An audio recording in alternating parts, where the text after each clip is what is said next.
Hello everyone. So 26 days to go for CET and आज एक बड़ा announcement and that CET का registration has started. तो CET का registration exactly started as a notice आ गया है. Tomorrow that is 23rd of February CET का registration start होगा and I'll just show you the notice for it. So I'm sorry ये session थोड़ा late आ रहा है. It's because I was taking a session with Crack students जिसमें उनको समझा रहा था कैसे करना है. I made an entire plan for a few students to show them that how do you move ahead. So this is the notice. CET की website पे भी है. If you go to MBA CET की website that is DT website उसमें आपको मिल जाएगा. This is the notice. कल एंड वहां पे टाइम लिखा हुआ है दैट कल सुबह 10 बजे the CET registration is going to start. It is going to end on 4th of March. Normally थोड़ा बहुत एक्सटेंशन होता है तो you can expect it to get extended till 7th or 8th of March. There is very less possibility that CET will be very extremely delayed. तो उन्होंने 18-19 मार्च बोला है. चलो 18-19 नहीं तो उसके अगले वीकेंड पे हो ही जाएगा. It should not get delayed by a lot. So I am expecting CET to be either on the 18th 19th or on 25th 26th. That is what I am expecting CET to be in. So guys, this is very high time that you guys start taking things seriously. Mocks देना चालू करो. मैं रोज एक test बनाता हूँ वो देना चालू करो. And please start following crack test का Instagram where you will get an entire time table that क्या पढ़ना है, कब कौन से दिन क्या क्या पढ़ना है वो मैंने पूरा वहां पे बताया हुआ है. So guys I hope you guys are following the timetable that I have sent you. There are a lot of students who are messaging me that वो timetable बहुत ज्यादा काम आ रहा है. So I hope you guys are now taking it seriously. Please कल form जल्दी जल्दी में मत भरना. I will make a video on form filling और वो वीडियो मैं अपलोड करूंगा. I'll fill my form in that. तुम लोग को सारा वहां पे पता चलेगा किधर क्या क्या कैसे कैसे भरना है without any mistake. Trust me, it is very necessary that तुम mistakes ना करो. मैंने देखा है स्टूडेंट्स सिडनम लोगों का मिस हो जाता है बिकॉज उन्होंने फॉर्म गलत से भरा था. एक चीज गलत भर दी, एक डॉक्यूमेंट नहीं डाला, एक डॉक्यूमेंट गलत डाल दिया जिसकी वजह से उनका सिडनम मिस हो गया. I don't want that to happen to you guys. So please wait for tomorrow जब तक मैं वीडियो अपलोड करता हूँ. And immediately as the video is uploaded, see the video और साथ में फॉर्म फिल करना so that तुम एक भी मिस्टेक ना करो. Okay? चलो guys, let's start with today's solving.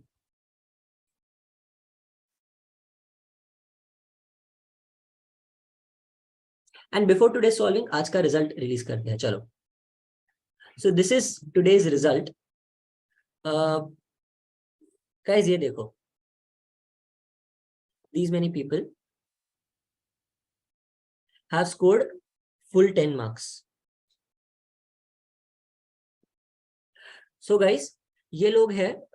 There are 18 people who have scored full 10 marks. That is an absolutely great thing. But guys, I am not very happy with today's result for a reason that आज का paper actually 10 marks लाने वाला नहीं था. आज का paper ऐसा paper था जिसमें तुम्हें 8 या 9 मार्क्स लाने चाहिए थे. Why? It's because I'm mostly sure that तुम लोग सब जो भी टॉपर्स आए हो तुम लोगों ने पेपर को टाइम नहीं किया था. तुम टाइमर के बिना सॉल्व कर रहे हो. You'll see the reason why and you'll understand why you guys have cheated here and this result is not good actually. ये 10 मार्क्स तुम्हारे लिए अच्छे नहीं है. 10 मार्क्स उल्टा तुम्हारे लिए डेट्रीमेंटल है. ये तुम्हारा प्रिपरेशन बिगाड़ रहे हैं. ओके तो चलो I'll show you that very soon why. So I would instead congratulate today. I'll congratulate these people जिन लोग को 9 और 8 मार्क आए हैं. You guys have done it right. If you have done it in the right manner, then you guys should be congratulated. But for the 10 marks wale people, all of you have done a wrong thing, and I'll explain why. Chalo. Let's start with the solving. I hope you guys can see my screen.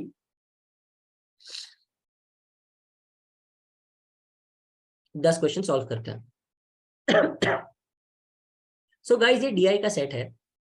ये वाले set पे क्या दिया हुआ है that ये सारे students है PQRSTUV और ये स्टूडेंट्स को इतनी एग्जाम्स में इतने मार्क्स आए हैं और हर एग्जाम के टोटल मार्क्स अलग अलग है. किसी को 80, किसी को 100 और कोई तो एग्जाम में 40 मार्क्स आए हुए हैं. तो let's check what are the questions. First of all ये DI सेट ऑलरेडी बहुत ज्यादा खतरनाक है for the reason being that हर क्वेश्चन में अलग अलग डेटा है. बिकॉज यहाँ पे अगर DI में कुछ ढूंढना नहीं है तो मतलब DI का सेट समझ के हर क्वेश्चन को अलग अलग से सॉल्व करना पड़ेगा. By default this takes more time.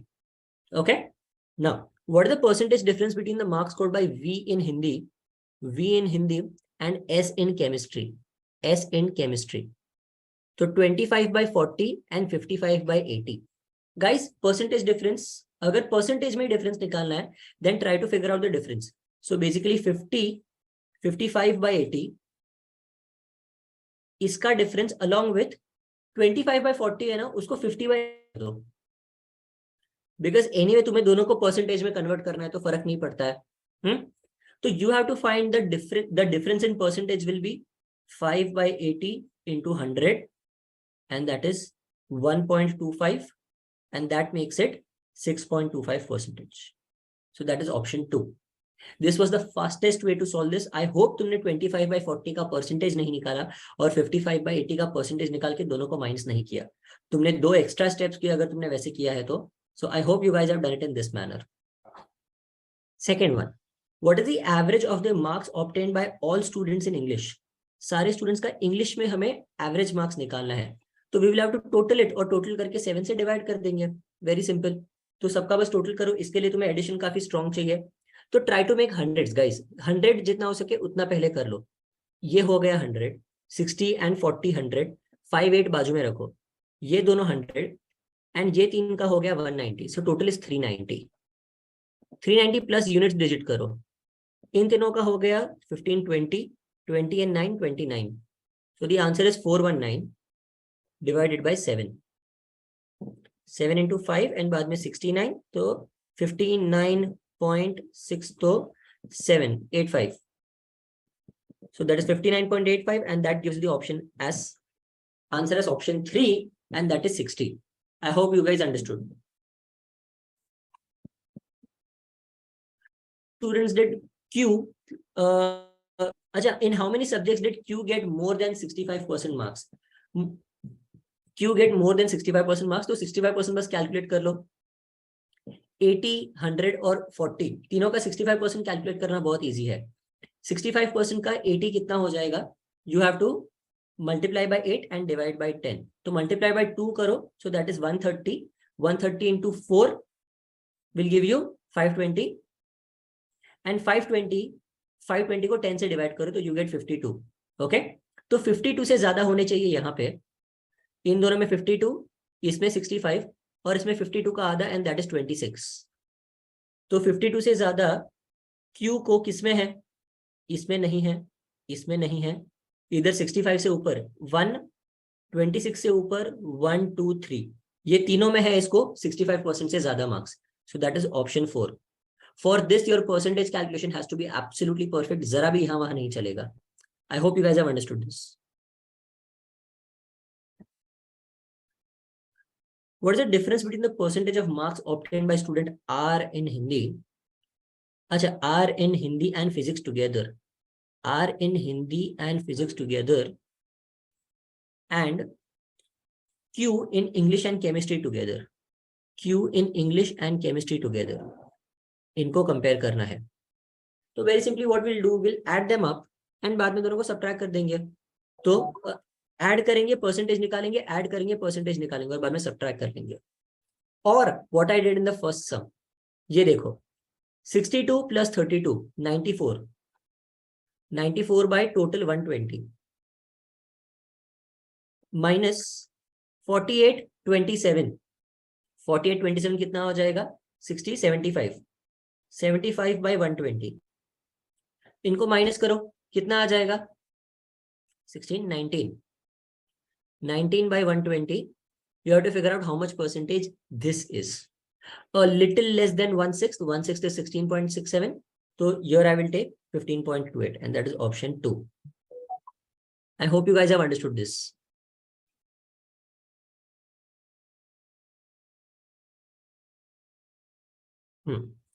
What is the overall percentage of marks scored by V in all subjects together? Overall percentage निकालना है. तो 55 and 70 on 80, 81 on 100 and 30 28 and 33 on 120. Let's figure out. तो इन दोनों को total 55 70 कितना आ जाएगा overall? 135 plus 81. So that is let's figure out 55 120 120 206 206 plus 63 269 269 plus 28 297. So total इनका हो जाएगा 297 divided by 80 80 100 and 120, तो 120 plus 80 200, 200 plus 180 380, 380, and you have to figure out how much percentage this is. Let's figure out इसका actual 75% कितना होगा, 75% बीच वाली value है, तो 380 into 3/4, 25 75 75 plus 20 95, 95 into 3 will give me 270, 285. 285 plus 12. 12 is how much? Approximately 1/3 of this. तो 3% से 4% जितना हो जाएगा approximately. 3% से थोड़ा ज्यादा. So 12 380 380, हाँ 1/3 से थोड़ा कम है, so 3% से थोड़ा कम हो जाएगा. So approximately I will get 78. 78 से थोड़ा कम होगा तुम्हारा answer. So that is why option 4 is the best answer to mark for you. This is how you solve this fast. Guys, understand, DI कभी भी तुम्हें पूरा नहीं सॉल्व करना है. DI तुम्हें जितना हो सके फास्ट सॉल्व करना है. Try to approximate as much as possible. This is how you solve it, this is how crack student solve it always. Okay, चलो. This is the sum because of which I feel तुम लोग जिसको भी 10 marks आए हैं तुम लोगों ने चीटिंग की है. ये सम एक ट्रिक क्वेश्चन था. You guys are not using a timer and with अगर तुम टाइमर के बिना सॉल्व करो तो तुम सीईटी का प्रिपरेशन पूरा वेस्ट कर रहे हो. You guys are doing the worst thing that you can do for your preparation by not solving with a timer. तो तुम लोग ने ये टेस्ट में ज्यादा टाइम लिया है, so you guys have cheated on it. So that is why I'm not at all proud of you guys. जिनको भी 10-10 मार्क्स आए हैं, अगर तुमने टाइमर रखा 10 मिनट के अंदर सॉल्व किया तो फिर ठीक है. चलो. Krishna borrows 45K from a bank at 10% compound interest. He repays it in 3 annual installments that are in arithmetic progression. Arithmetic progression मतलब क्या गाइस? जो बीच वाली वैल्यू है, पहले वाली वैल्यू उससे x कम होगी और दूसरी वाली वैल्यू उससे x ज्यादा होगी. x can be any difference amount. Okay, now he ends up paying a total of 54,000. 54,000 total भरा. सो दैट इज जितना भी था अमाउंट, बीच वाला अमाउंट इज a, ये a माइनस x एंड ये a प्लस x. सबका टोटल इज 54,000. तो if you see this is 3a, 3a equals to 54 and a equals to 18,000. Okay, I hope तुम लोगों को ये समझा. This is the first step. Now the second thing, this is a rule of arithmetic progression. I am sorry, I forgot the name. ये arithmetic progression का rule हुआ. अब आगे बढ़ते हैं. उसने पैसा रिटर्न किया. कितना पैसा रिटर्न किया? इट इज बिकॉज यहाँ पे लोचा है, बिकॉज उसने इंस्टॉलमेंट में पैसा पे किया है. So if that person has paid in instalments, then that person has not paid the entire same amount in each and every year, because already यहाँ पे पता है उसने, एंड उसका प्रिंसिपल अमाउंट भी चेंज हो रहा है 10% कंपाउंड इंटरेस्ट की वजह से. What is compound interest? Compound interest is simple interest over 3 years. तो पहले साल का सिंपल इंटरेस्ट सेकेंड ईयर हुआ, सेकेंड ईयर पे सिंपल इंटरेस्ट थर्ड ईयर हुआ, थर्ड ईयर पे सिंपल इंटरेस्ट फोर्थ ईयर हुआ. उस हिसाब से कैलकुलेशन चलता है. तो पहले साल के एंड में, eight the end of the first year, what was the amount payable? 45,000 into 1.1, that is 49,500. इसमें से उसने कितना भरा? Minus 18,000 minus x. तो ये पूरा ब्रैकेट में है ना, तो वो प्लस एक्स हो जाएगा. तो 49,500 माइनस एक्स, ये कितना हो जाएगा? 31,500 plus x. This is the amount at the end of the first year. इसको मैं राइट में लिख देता हूं. ओके,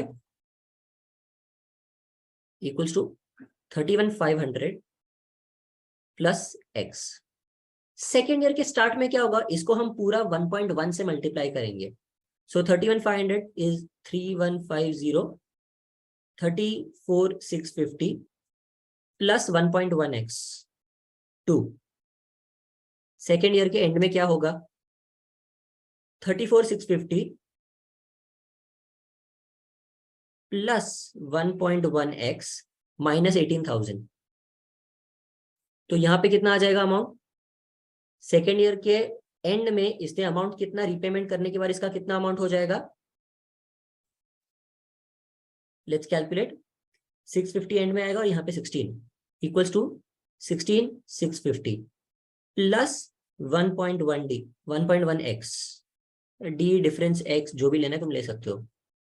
बाद में थर्ड ईयर थर्ड ईयर के एंड में क्या होगा, इसको भी 1.1 से मल्टीप्लाई करेंगे, इसको भी 1.1 से मल्टीप्लाई करेंगे, एंड कितना निकलेगा, the amount that is repaid is 18,000 plus D.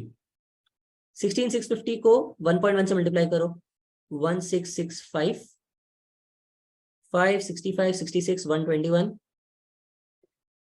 अरे 131, 678, 18315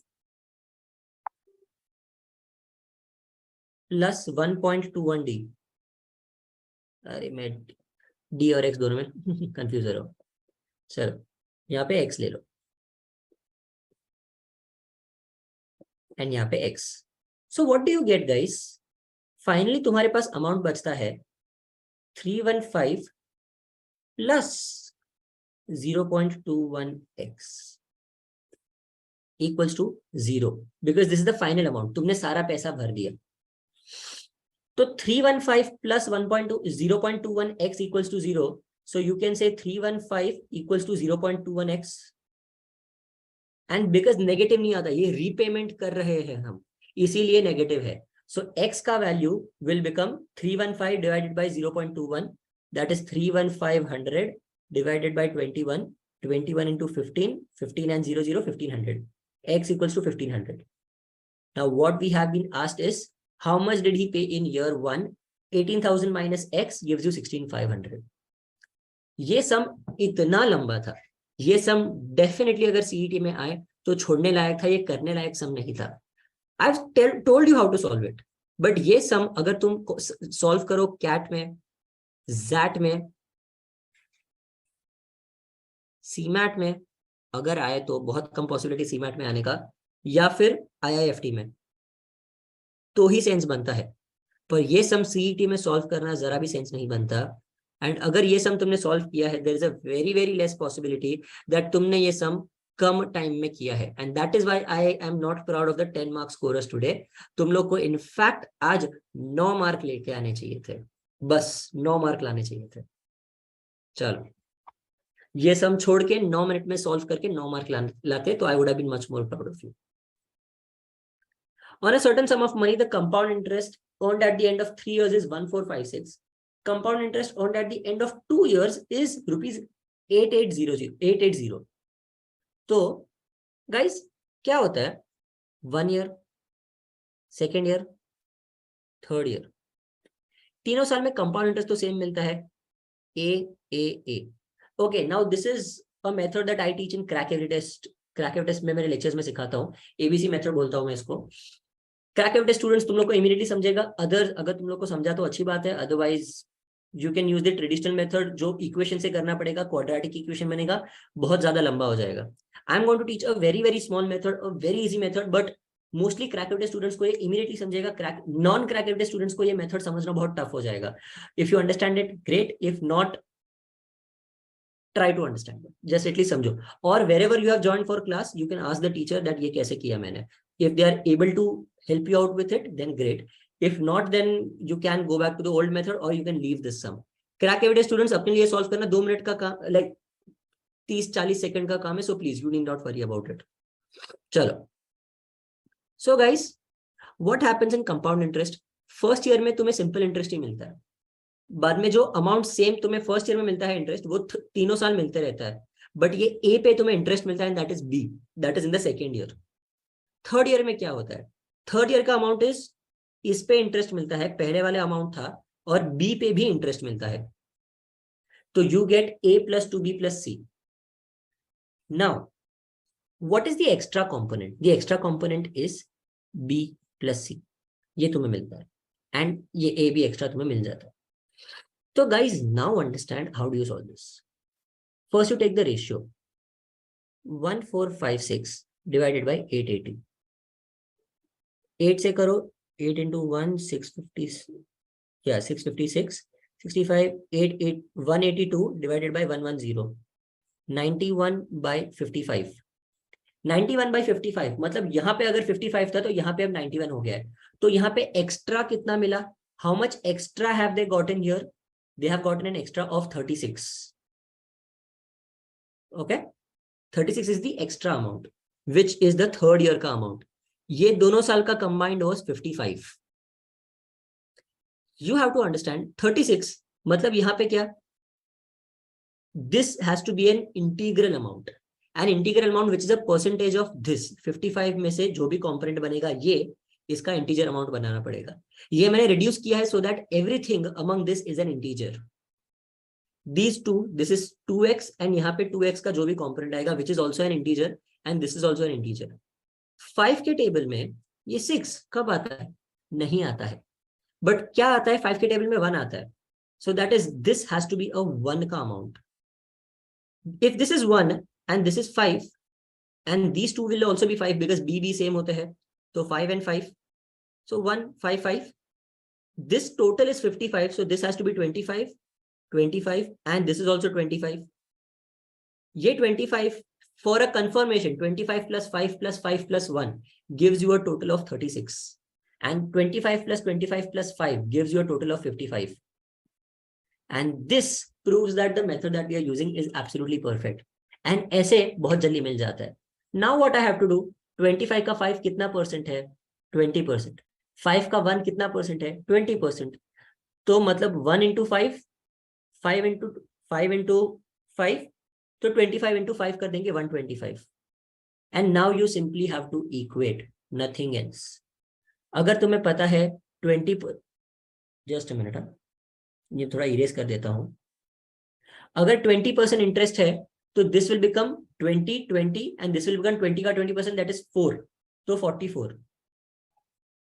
44% of this amount equals to 880.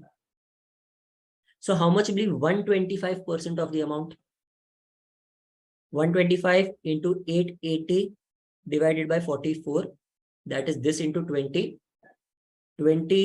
into 125, and the answer you will get is 220 25 250. That is answer is option E, 2500. This is the way to solve this. Crack students अपने लिए ये मेरे ख्याल से 45 seconds का सम है maximum, उससे ज्यादा टाइम इसमें नहीं लगना चाहिए. फॉर दी अदर्स, अगर तुम क्वाड्रेटिक इक्वेशन से ये सम को सॉल्व करते हो, अगर तुम्हें ये मेथड नहीं सिखाया तुम्हारे टीचर्स ने, तो क्वाड्रेटिक इक्वेशन से ये सम सॉल्व मत करना, छोड़ देना. It is worth leaving the sum अगर तुम्हें क्रैक वाली मेथड नहीं आती तो ABC. If you understand this then great, if not then well quadratic ही तुम्हारे पास एक ऑप्शन बचता है. चलो, but this is the slight edge that crack average students get, and that is why we have gotten such amazing results, that 100% talent and so many, probably the highest number of people going to JB and Sydenham are from us percentage wise. So yeah, चलो. अरे ये सारा अब यहाँ से निकालना पड़ेगा. Erase हो गया. Ram earns an interest of 600 over 2 years on simple interest. On compound interest basis, the same interest he would earn 630. देखो, अगर सिंपली 2 साल में 600 है, सिंपल इंटरेस्ट तो सेम रहता है, तो ए अमाउंट इज 300 जो मैंने पहले वाले सम में बताया, ए और बी का अमाउंट, एंड यहाँ पे एक 30% एक्स्ट्रा मिल रहा है, मतलब 10% interest rate. Answer is option D. Very simple, very quick solution. Now let's go on to parajumbles. Parajumbles आज करना था, आई होप तुम लोगों ने आज पैराजंबल सॉल्व किया है. Good writers use more verbs. However से कभी भी स्टार्ट नहीं होगा. The reason is that the reason for what you don't know, reason for what. So से कभी स्टार्ट नहीं होगा. So the starting statement is A, that is good writers. Good writers use more verbs. The reason is that unnecessary words are reduced. The reason for what? तो C नहीं हो सकता. However, it is hard to write without verbs. A, B. Now we can go to the options A, B, C, D या फिर A, B, D, C. Let's figure out C और D में से कौन सा पहले आएगा. The reason is that if unnecessary words are reduced, the verb percentage goes up as a mathematical necessity. So use verbs is not good advice. Writers have to use verbs, and trying to add extra ones would not turn out well. So I guess C will come before D, and you can be sure that the answer for this is A, B, C, D. Okay? Answer है option A, that is ABCD. सीधा सीधा ही जा रहा है, जरूरत नहीं है. Fine.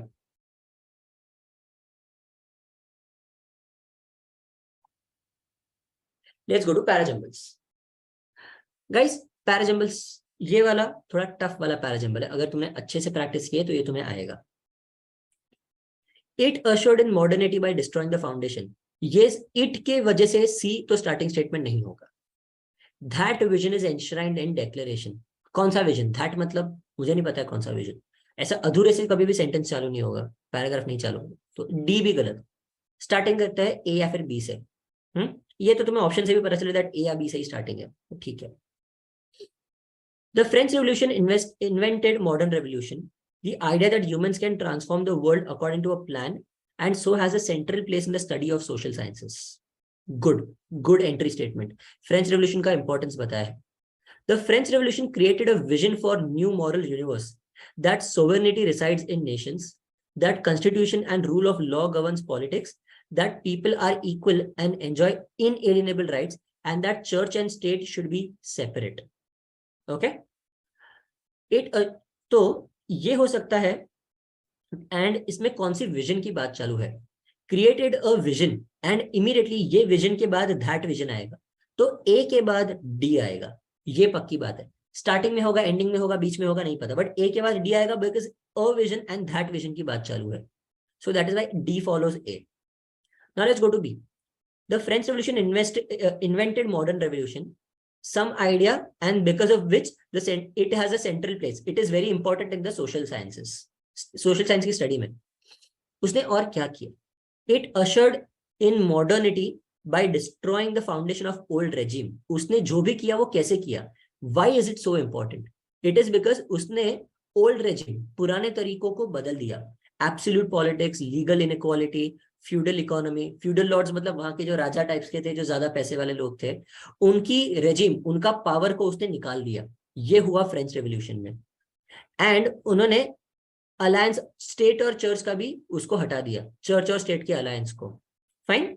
तो उन्होंने जो भी पावर में थे सबको निकाल दिया, and because of this the French revolution created a vision, तो उन्होंने ये सब किया जिसकी वजह से एक विजन बनी। सो that is why the right format of this question is BCAD, and that is option D.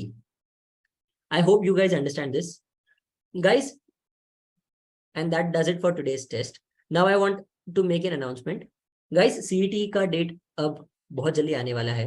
I am increasing the difficulty of these exams जो मैं रोज लेता हूँ स्टूडेंट्स के लिए, so I recommend that you guys start taking the mocks. अब से difficulty level higher होगा, ज्यादा टफ सम्स, ज्यादा better solutions, you guys should start taking these test. अगर तुम ये टेस्ट नहीं दे रहे तो तुम्हारे लिए फायदा नहीं है। And you guys also need to suggest me one reward for all the students जो टॉपर्स में आते हैं। So for the students who are topping the exams continuously and scoring very well, I will have a reward, I will make sure that you get the reward. You guys suggest what the reward will be and I will help you out with that reward. Okay, चलो, bye everyone. I hope you like the video. I hope you have also clicked on the like on the video. Chal, bye.